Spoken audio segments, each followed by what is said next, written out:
বরিশাল শহরে জন্মানোর সুবাদে আমি ছোট থেকেই বরিশালেই থাকতাম।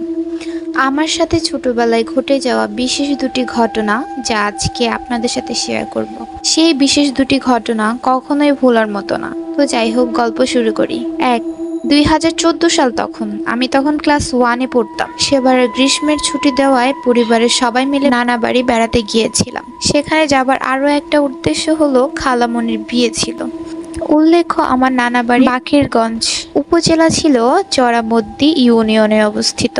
তো একদিন আমি আমার খালামণির সাথে এক প্রতিবেশীর বাড়িতে গিয়েছিলাম। সেখানে যেয়ে দেখলাম সেই বাড়ির আন্টি তার বাচ্চাকে খাবার খাওয়াচ্ছে আর দোলনাতে দোলাচ্ছে। যেহেতু ছোট ছিলাম তাই স্বাভাবিকভাবে আমারও দোলনায় দোল খাবার শখ জাগলো। তো একটা সময় পর খালামণি আমাকে তাদের কাছে রেখে বাড়িতে চলে এসেছিল। তার কিছু সময় পর সেই বাড়ির আন্টি রান্নাঘরে রান্না বসাতে গিয়েছিলেন। যাবার আগে আমাকে বলে গিয়েছিলেন তিনি আশেপাশে থাকবেন, আমি যেন একা ভয় না পাই। সময় গড়িয়ে দুপুর, সবে জোহরের আজান দিয়েছে। আমি যেখানে খেলছিলাম সেখানের জায়গাটার পাশে ছিল একটা পুকুর। পুকুরের ওপাশে ছিল একটা জঙ্গল। তো হঠাৎ করে আমি শুনতে পাই নুপুর পায়ে কারো এগিয়ে আসার আওয়াজ। প্রথমে ভাবি হয়তো কেউ বা আসছে এই জায়গাটায়, কিন্তু পর মুহূর্তে যখন আওয়াজটা আরো তীব্র হতে থাকে এবং আওয়াজের অনুপাতে আশেপাশে কোনো মানুষের চিহ্ন ছিল না, তখন আমার মনে হচ্ছিল যেন অদৃশ্য কিছু আমার দিকে এগিয়ে আসছে। তারপর যখন শব্দটা আমার খুব কাছে এসে পড়ে তখন আমি ভয়ে ঘামতে শুরু করি এবং ভাবতে থাকি আমার এখানে থাকাটা কি ঠিক হবে। তাই আর কিছু না ভেবেই ঘরের দিকে দৌড় দিই এবং ঘরে ঢুকে আন্টিকে ডাকতে শুরু করি। কিন্তু আন্টির কোনো সাড়া না পাওয়ায় আমি তখন দৌড় দিয়ে নানা বাড়িতে চলে আসি এবং সব ঘটনা খুলে বলি সবাইকে। তখন আমাকে আমার মা এবং নানু দোয়া পড়ে ফু দিয়ে দেন। পরে সেই বাড়ির আন্টিকে ঘটনাটা খুলে বললে তিনি জানান তিনি সেই সময় বাড়িতেই ছিলেন, কিন্তু আমার কোনো ডাক তিনি শুনতে পাননি। এবং তিনি আরো বলেন তাদের বাড়ির পিছনের দিকটা নাকি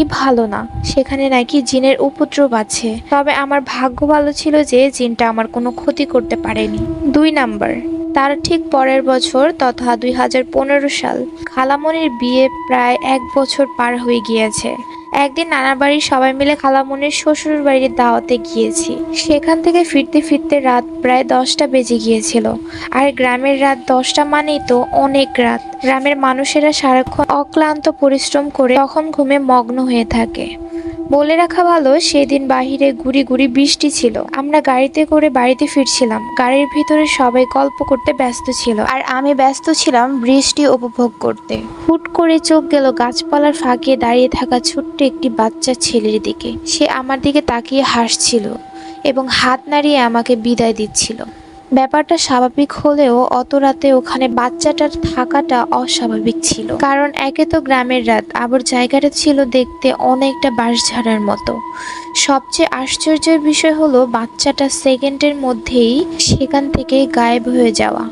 পরে আমি অন্যদেরকে এই ব্যাপারটা বললে তারা জানান তারা সেখানে কিছুই দেখতে পান। সবাই সেদিন বিষয়টাকে আমার মনের ভুল ভেবে উড়িয়ে দিলেও আমি তো জানি কিছু একটা অবশ্যই সেখানে ছিল, হয়তোবা কোনো জিন। এই ছিল আমার জীবনে ঘটে যাওয়া দুটি বাস্তব ঘটনা। এরপর অবশ্য আর এমন ভৌতিক কোনো কিছুর সম্মুখীন হইনি। তবে এখনো এসব ঘটনা মনে পড়লে নিজের ভিতরে ভয়ের পরিস্থিতি টের পাই।